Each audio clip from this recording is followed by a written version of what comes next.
cuando el Hijo del Hombre venga en su gloria y todos los santos ángeles con él, entonces se sentará en su trono de gloria y serán reunidas delante de él todas las naciones, y apartará los unos de los otros, como aparta el pastor las ovejas de los cabritos, y pondrá las ovejas a su derecha y los cabritos a su izquierda.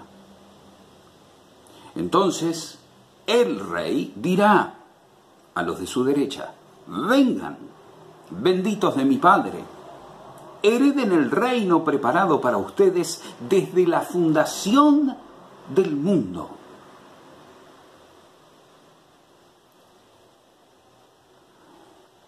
Entonces el rey dirá a los de la izquierda: apártense de mí, malditos, al fuego eterno, preparado para el diablo y sus ángeles. Estos irán al castigo eterno y los justos a la vida eterna. Cuando hubo Jesús acabado de decir todas estas palabras, dijo a sus discípulos: saben que dentro de 2 días se celebra la Pascua y el Hijo del Hombre será entregado para ser crucificado. Entonces los principales sacerdotes, los escribas y los ancianos del pueblo se reunieron en el patio del sumo sacerdote llamado Caifás y tuvieron consejo para prender con engaño a Jesús y matarlo. Bueno, llegamos finalmente al final. Llegamos al final de la vida del ministerio público de Jesús, de la vida terrena de Jesús. Llegamos al final del Evangelio de Mateo, en el capítulo 25, con estas 3 parábolas, la de la Virgen prudente, la de los talentos y esta parábola del juicio final, esta escena del juicio final, con el que el Señor quiere dar a entender que habrá un final. Quiere presentarnos el final, lo que sucederá al final. Es tan cierto que nos vamos a morir como tan cierto que vamos a ser juzgados. Es tan cierto que nos vamos a morir como que a lo largo de esta vida se nos van presentando muchísimas oportunidades para llegar al juicio, convertidos en cabras que vayan para la izquierda, a la condenación, porque hay condenación, al infierno, porque hay infierno, a la lejanía de Dios,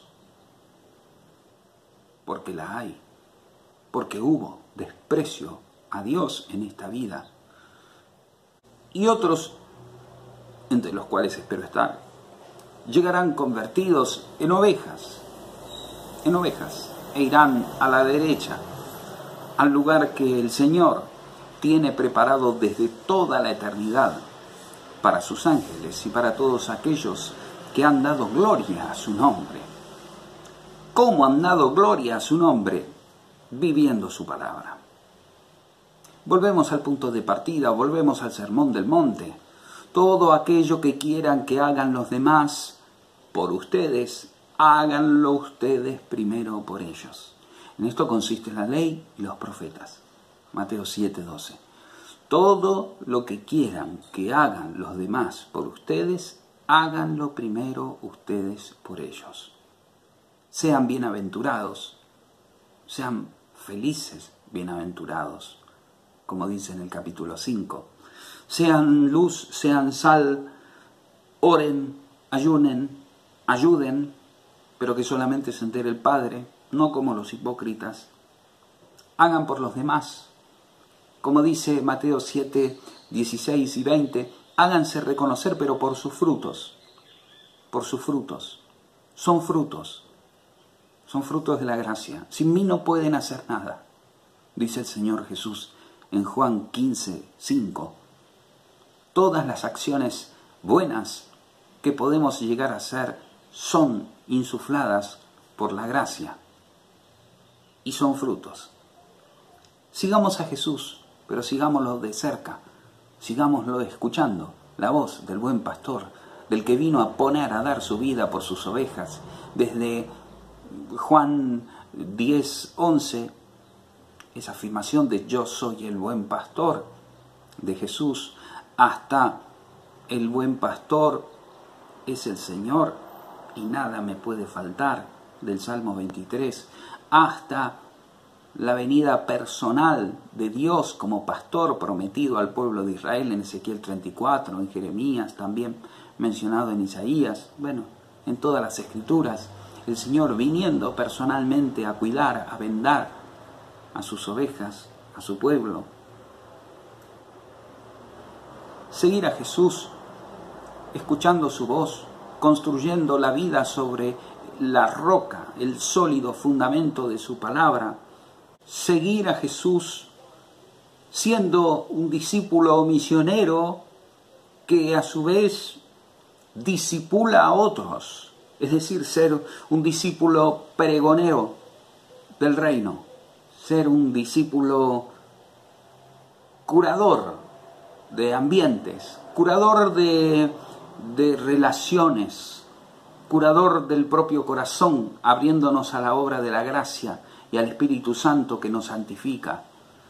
Ser, ¿por qué no?, colaborar con el Señor en la curación de los corazones, humillándonos y humillándonos siempre, como los niños, como aquellos que ocupan el último lugar, como aquellos que han venido a servir, como aquellos que asumen la tarea del siervo sufriente de Isaías 53, queriendo seguir las huellas de aquel que nos ha trazado el camino y queriendo dar nosotros también nuestra vida por nuestros hermanos, por medio del amor, por medio de la caridad seria, de la caridad comprometida, de la caridad sostenida para con todos. No escandalizar a los pequeños, a los niños, son los predilectos de Dios, los sencillos, los pequeños, los humildes, los austeros. Perdonar, ser fiel, ser prudente, ser un diligente servidor, un multiplicador de dones recibidos, un multiplicador de talentos, ser un servidor, un esclavo fiel, ser un invitado al banquete de bodas que responde sin demasiadas condiciones, sabiendo que todo es gracia y que todo es don y que ya todo está listo para nosotros, rechazando todo tipo de hipocresía, rechazando todo tipo de imprudencia, rechazando todo tipo de haraganería, todo tipo de inacción, todo tipo de falta de amor, no descuidando, como dice el Evangelio, lo más importante de la ley, que es el juicio, que es el amor y que es la fidelidad. No permitir que nuestro amor se enfríe, sino perseverar hasta el final, puesto que, como dice en 24:13 de Mateo, el que persevere hasta el fin es aquel que se salvará, es aquel que será salvo, mejor, más técnico, más prolijo, más fiel, puesto que la salvación siempre es un don. Pedirle al Señor no quedarnos afuera, no quedarnos como aquellas vírgenes imprudentes golpeando la puerta, quedándonos en la puerta porque no nos preparamos, no permitir que seamos echados a las tinieblas de afuera porque no hemos procedido como el Señor ha esperado. Tenemos la palabra, sabemos lo que tenemos que hacer. ¿Cómo qué queremos llegar al final? ¿Cómo qué querés llegar al final? ¿Querés llegar al final como una oveja en los brazos del Señor Jesús, nuestro buen pastor, ¿O querés llegar como una cabra? ¿Querés cabrearte? ¿Querés seguir obstinado viviendo en tu pecado? Hacelo. Simplemente sabé que va a haber juicio y va a haber condena después de esta vida para todos aquellos que hayan decidido no vivir unidos al único que puede darnos vida después de este tiempo, que podemos gozar y que podemos elegir vivirlo con Dios o solos, a nuestro gusto, a nuestro placer, a nuestras inclinaciones, a nuestras tendencias y también, por supuesto, a nuestra manera y a nuestro final.